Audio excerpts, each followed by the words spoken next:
Hello my dear students, sixty classes में आपका स्वागत है। एक कक्षा 9 का है जिसमें हम बल तथा गति के नियम पढ़ेंगे। ये बल चैप्टर है, जो बल चैप्टर जो है आपकी गति के नियम पर प्रदर्शित किया जाएगा। तो आपने गति का नियम पढ़ते हुए चले आ रहे हैं, तो इसमें चैप्टर का नाम है बल तथा गति के नियम। बल तथा गति के नियम, बल तथा गति के नियम। अब इसमें हम लोग बल तथा गति के नियम पढ़ना है। अब इसमें हम बात करेंगे पहले बल। बल की बात किया जाएगा कि बल किसे कहते हैं। फोर्स। बल किसे कहते हैं? बल वह वाय कारक है, बल वह वाय कारक है जो किसी वस्तु के स्थिति में परिवर्तन कर देता है या परिवर्तन करने की कोशिश करता है, उसे हम बल कहते हैं। जब किसी पिंड पर, मान लीजिए कि एक पिंड है और पिंड पर जब हम बल लगाते हैं तो वह अपनी स्थिति में परिवर्तन करेगा या परिवर्तन करने की कोशिश कर देता है। परिवर्तन हो जाएगा या तो परिवर्तन करने की कोशिश करता है, उसे ही हम क्या कहते हैं? बल कहते हैं। तो बल जब लगेगा तो वह गतिशील अवस्था में जाएगा। जब गतिशील अवस्था में जाएगा तो उसमें त्वरण उत्पन्न हो जाएगा। त्वरण उत्पन्न होगा, तो जब त्वरण उत्पन्न हो जाएगा तो वही आप पढ़ते हैं बल बराबर द्रव्यमान गुणे त्वरण।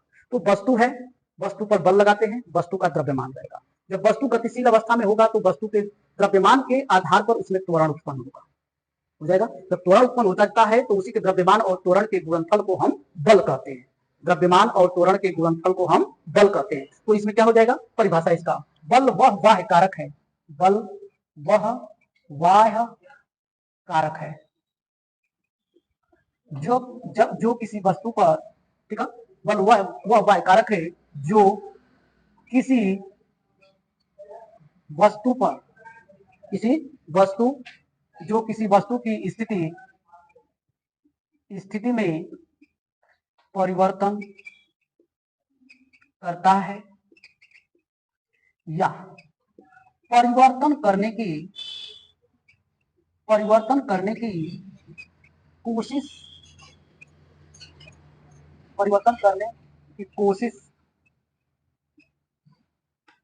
या प्रयास करता है, उसे बल कहते हैं, बल कहते हैं। हो जाएगा। तो अब इसमें बल कहते हैं, परिभाषा हो गया। अब इसमें जब बल कहते हैं तो जब बल लगाया जाएगा तो उसमें जो है वो पिंड वस्तु पर क्या होगा? स्थिति परिवर्तन करेगा। क्या करेगा? वस्तु स्थिति परिवर्तन करता है या प्रयास करता है।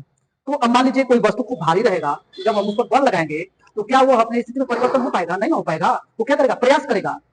जैसे 4-5 क्विंटल का कोई वस्तु है और हमें अकेले उस पर धक्का लगाना है, तो धक्का लगाएंगे तो वह गतिशील हो जाएगा? नहीं होगा। तो उसमें क्या करेंगे? हम जो है उसकी स्थिति में प्रयास करते हैं परिवर्तन लाने की। प्रयास करता है या परिवर्तन कर देता है। तो वहीं पर आप लिखेंगे कि बल बराबर होता है द्रव्यमान गुणे त्वरण।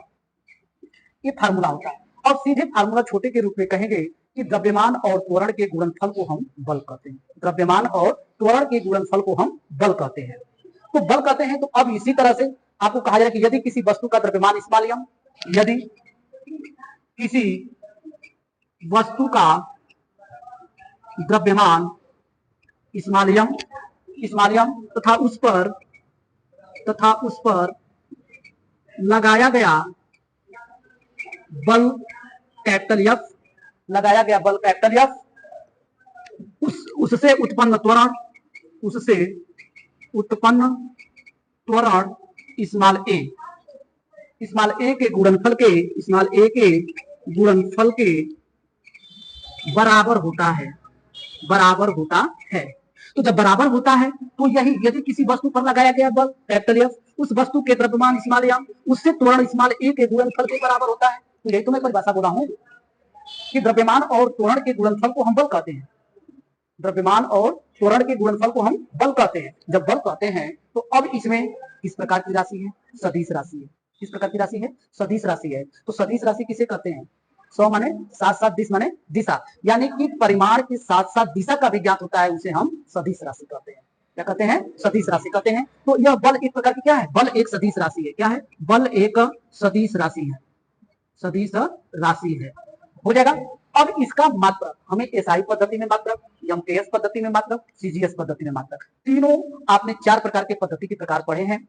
एमकेएस पद्धति, सीजीएस पद्धति, फुट पाउंड ठीक है, पद्धति और एसआई पद्धति ये पढ़े हैं। तो इसी में बल को हम एसआई पद्धति में मात्रक जो है न्यूटन कहते हैं। एसआई पद्धति में मात्रक क्या होता है? न्यूटन होता है। और सीजीएस पद्धति में इसका मात्रक डाइन या डायन होता है। इंग्लिश में डायन कहेंगे और हिंदी में डाइन कहते हैं। तो अब इसका एसआई पद्धति में मात्रक देखिए, बल का एसआई पद्धति में मात्रक, ठीक है, बल का एसआई पद्धति में मात्रक, पद्धति में मात्रक, इसका मात्रक होता है न्यूटन।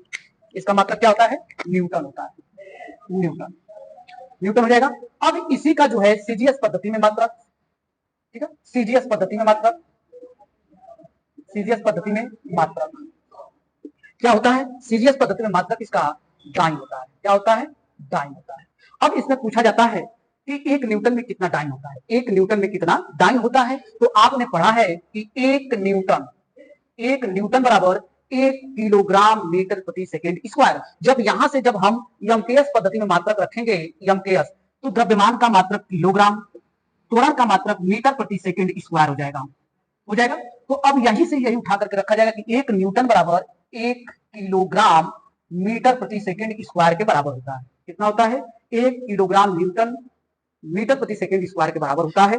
तो अब यहां से आपने पढ़ा, जब इसे हम सीजीएस पद्धति में कन्वर्ट करते हैं तो 1 किलोग्राम में 1000 ग्राम होता है, 1000 ग्राम।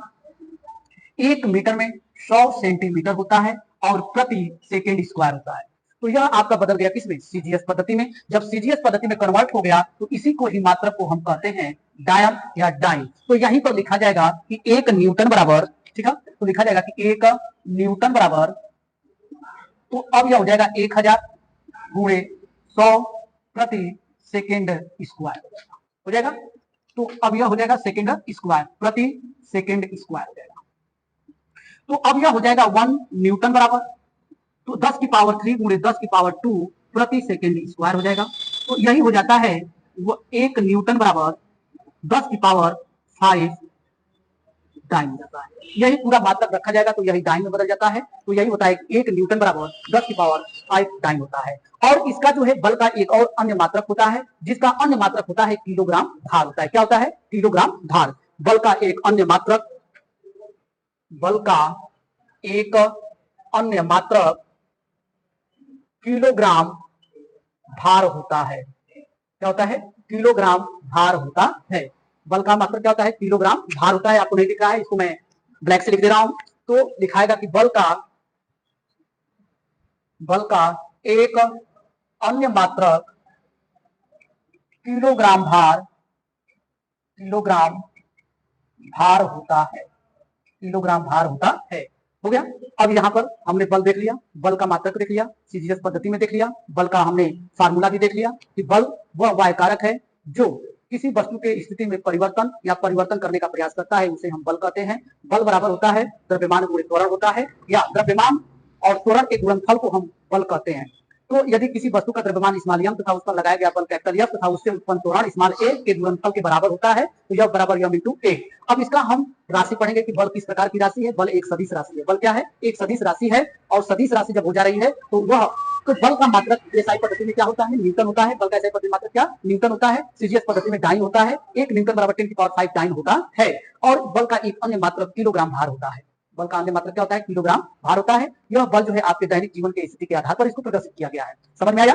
और हमारे चैनल को लाइक से सब्सक्राइब करते रहिए। और इसमें से और भी अच्छे से अच्छे क्लास चलती है, और ये तो क्लास में चलती हुई आपको वीडियो बना दिया गया है।